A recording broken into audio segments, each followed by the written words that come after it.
Good evening, Trinidad and Tobago, ladies and gentlemen, my brothers and sisters. This live video, unorthodox for a Sunday night, has been prompted by the Prime Minister's own address to the nation. And I felt behooved to answer and debunk much of what was said in that address that seemed to come across very teleprompted and predicated on making excuses and forcing the public into accepting his version of reality. And that is the issue that I would like to address. Because for all the talk and all the fancy jargon that he interspersed in his convenient retelling of history, he did not mention the fact that the entire debt that was put on the factory, on the company, on Petrotrin was put there by a previous PNM regime. He went as far back as retelling history with the nationalization of international oil concerns in Trinidad and Tobago and spelt it out as if it was a high point in our history. It wasn't. Trinidad went down a dark road under Dr. Eric Williams, and at one point flirted with socialism, communism, and dictatorship. A policy that we seem to return to by the third year of every successive PNM regime. By the third year in office, Patrick Manning thought he could do as he damn well pleased. And he did. Patrick Manning spent more money in 5 years than all of our collective prime ministers together. Trinidadians don't seem to understand that in the 2007 period, just before, and they are going, and I expect them to molest this broadcast tonight, but I promise you we are videotaping it and we will upload it. Rather, whether you get it here or not, the information will be shared. My mother called me during the Prime Minister's address to ask me if I saw Olatunji on X Factor, which told me that not many people were taking the Prime Minister on. It being a multi-broadcast on every organ of media in existence, and my mother, who I did not expect to even know who or what an Olatunji was, the fact that she knew, and to her it was more important than Keith Rowley's address, spoke volumes to me. But I want to come back to the issue and address what was said and not said, and to the people on the thread commenting about audio or whether they could share or not. Wait until the video is done. This video will be well organized by then because they only interrupt it during the live broadcast, but it is being recorded for a YouTube channel. We have a YouTube channel, so stand by. Unlike the Prime Minister, I do not have the dictatorial ability to hijack the entire cross-section and spectrum of media. I hope at some point during this address to get my numbers above 1,000. So I'm asking all of you who can share to please share. Let's address some of what he was saying.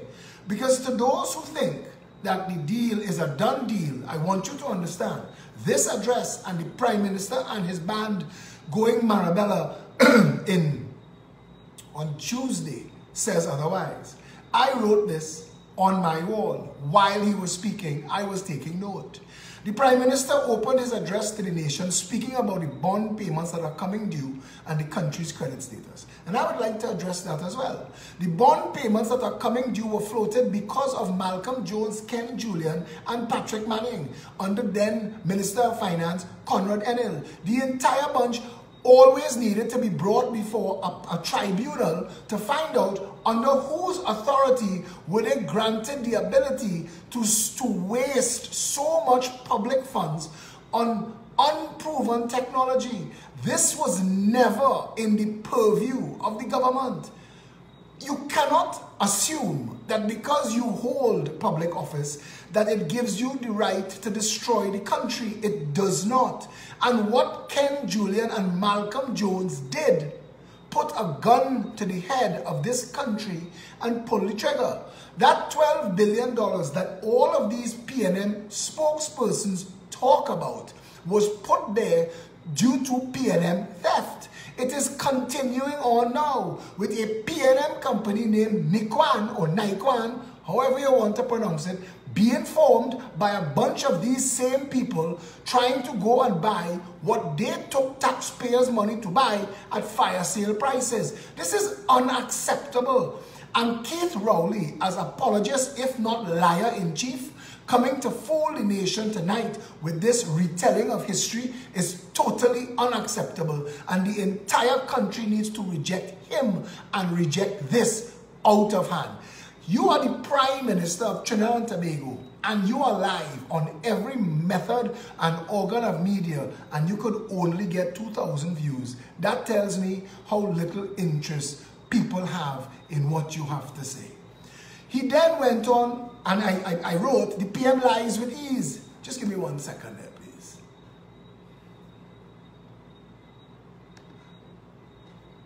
Just give me 1 second. We're not going to be tolerating trolls on the wall tonight. So I just going to, because I don't want you all to get distracted. Right, continuing on.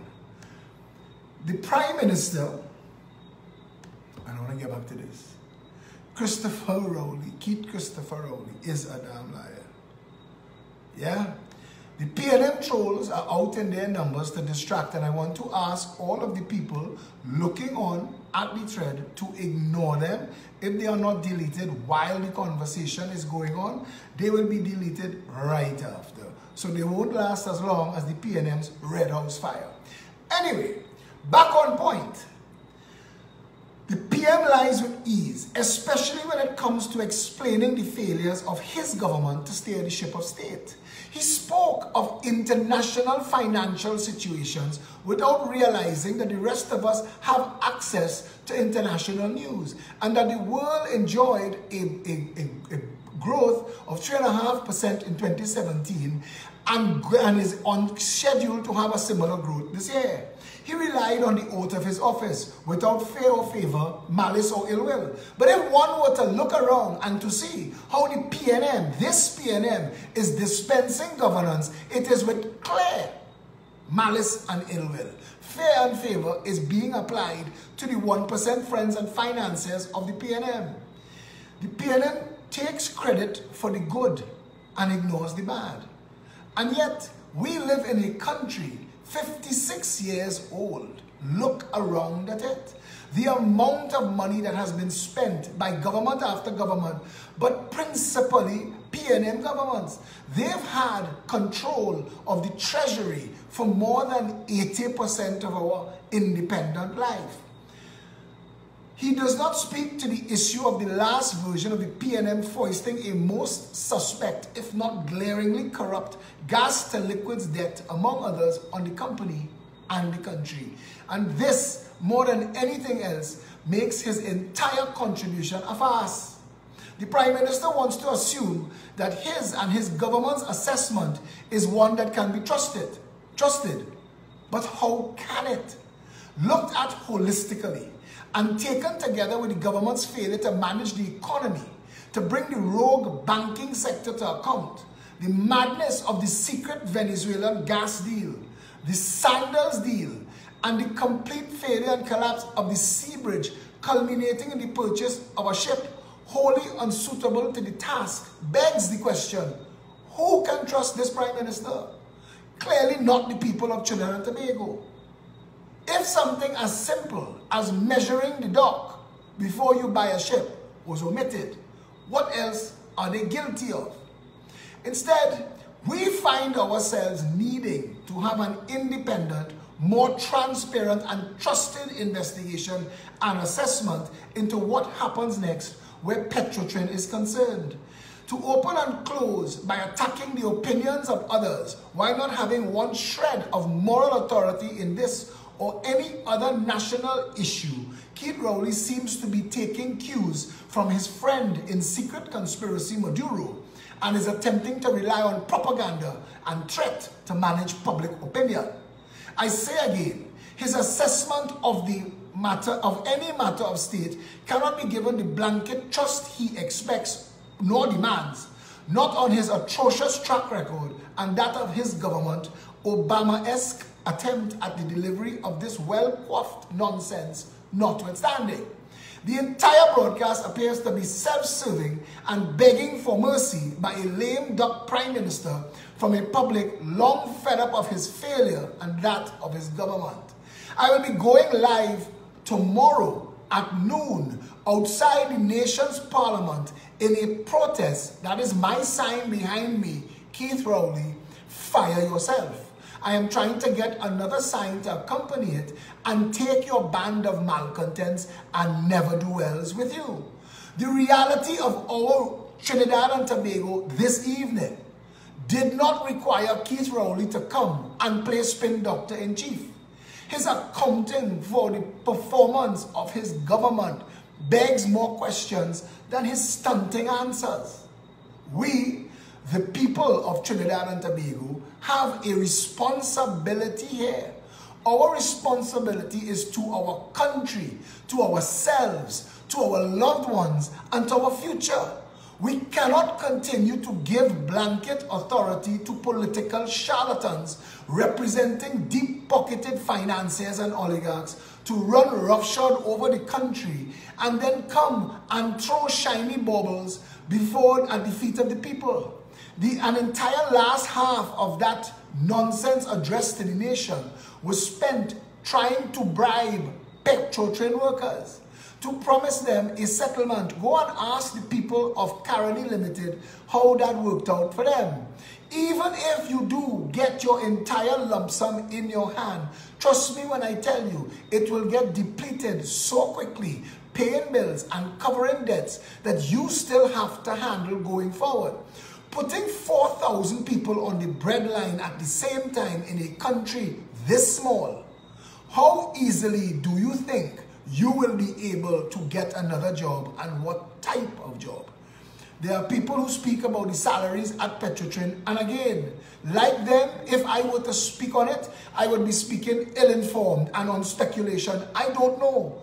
We've never been given the information that we needed about critical state enterprises, and that, to me, is the problem. Going forward right here now, Keith Rowley came to address the nation about Petrotrin. We tonight don't know the status of NIPDEC. We don't know the status of WASA. We don't know the status of TSTT, B-Mobile, Caribbean Airlines. We don't know the status of any of the state enterprises or organizations of state that we fund. He says that the Minister of Finance has to hold back funds to prop up Petrotrin. What else are we propping up? How do we come to explain that we're still holding $25 billion in debt on CLICO a full 10 years later with nothing like a plan to get the money back?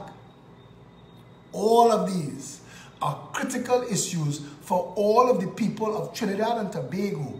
And I am saying to you tonight, do not let them come to you after the fact, after they've made their mess, and then they've decided how they're going to address their mess, and give it to you as a fait accompli. I am saying to Trinidad and Tobago, reject that and all the fancy talk out of hand.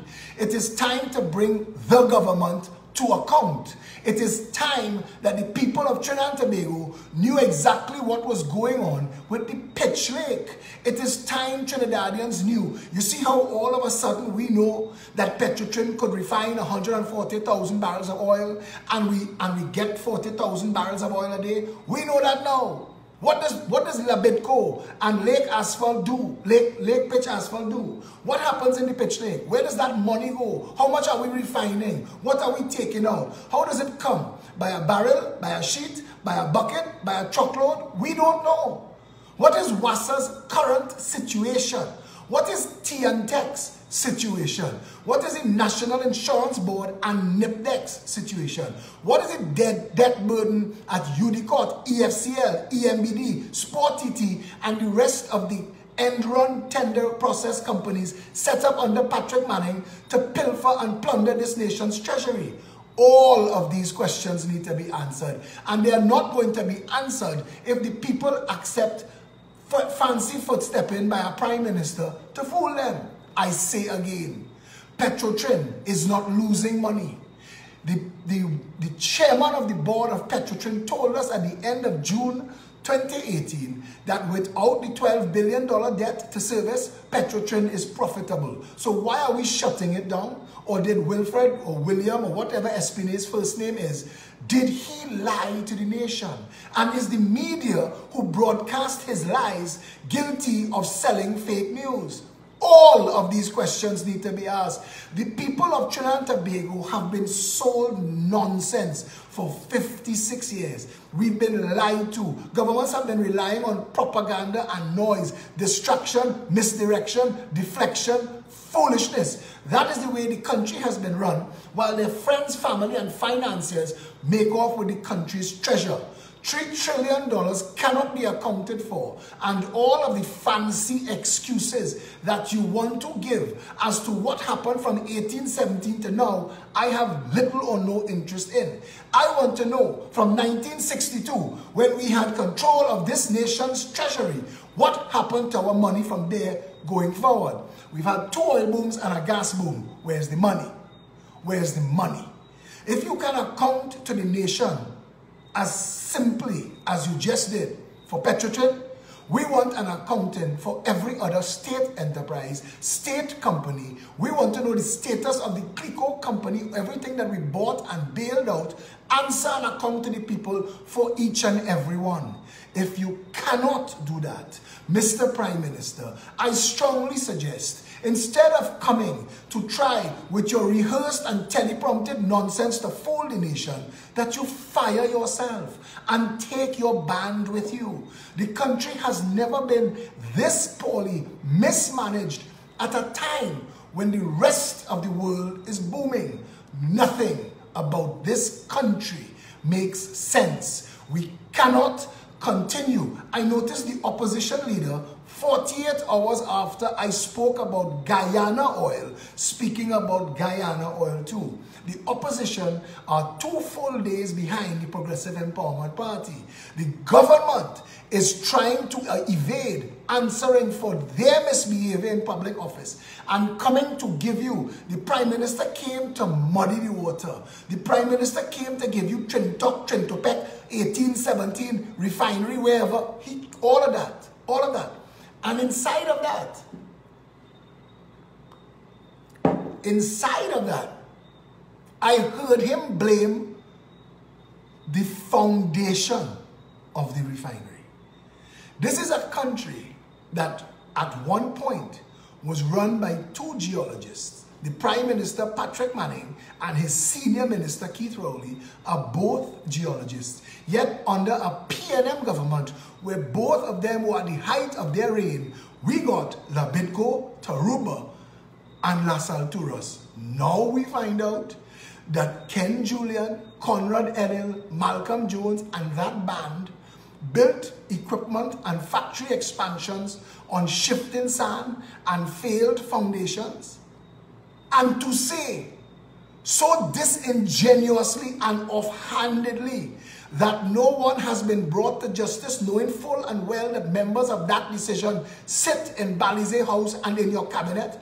Keith Rowley, you are abusing public office. You are making a mockery of being Prime Minister. You are leading this nation astray. We have never been this badly managed, mismanaged. And the first sailing, the trial run of the Galleon's Passage between Trinidad and Tobago, I had to tell a PNM sycophant today who told me that we needed to know the distance between Trinidad and Tobago. I told him we've known the distance between Trinidad and Tobago for 200 years. We've been doing this inter-island passage for 200 years. TNTEC has actually laid cable under the ocean between Trinidad and Tobago. We know the distance between Trinidad and Tobago to the millimeter. So we didn't need to measure it by feet of Galleon's Passage. We know, and we know well. I think that what they did was to check and see, because they purchased a boat that they did not know if it would survive the Bocas. I think they purchased a boat hoping that it would turn upside down in the Bocas to justify building their port for their friends in Toko. All of that the people of Trinidad and Tobago know. All of that. We've known for decades, PNM people were sitting down on K. Donner Drive-In and properties in Curep, hoping to build an interchange on their land. You have a Minister of Works building a very expensive public works project on his own property. That alone should be considered criminal enterprise.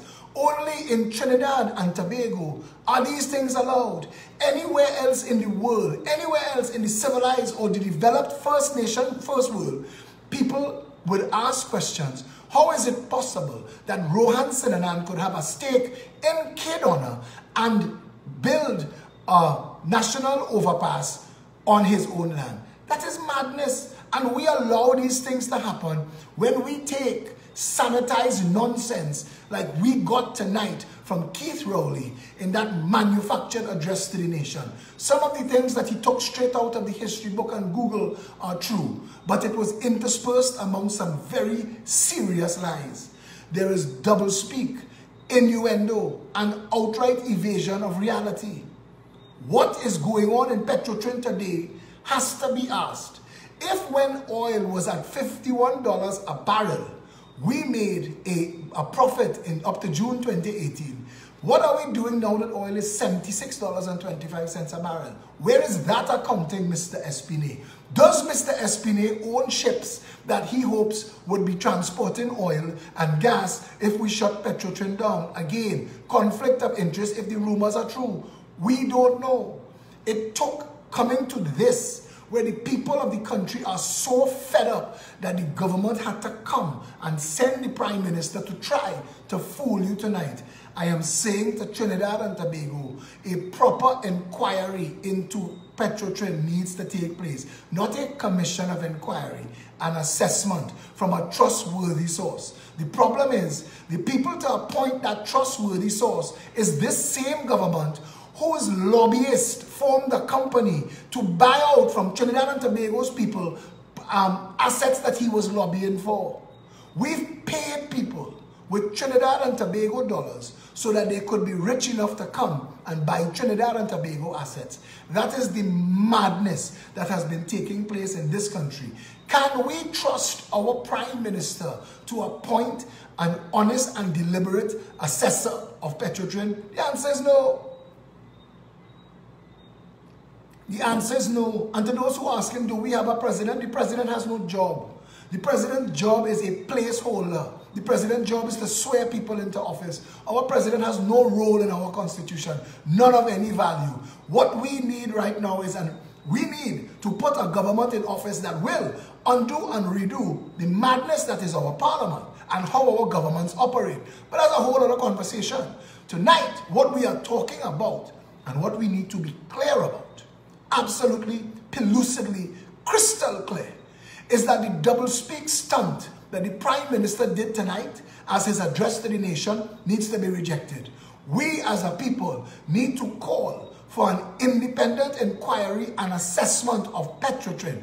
We need to know, PNM $12 billion debt aside, what is the real functional status of Petrotrin? And we want the decision to be made based on fact and not on PNM spun fiction. I will be outside the Parliament tomorrow at noon. Anyone wants to join me, that's your right. Stay safe, Trinidad and Tobago.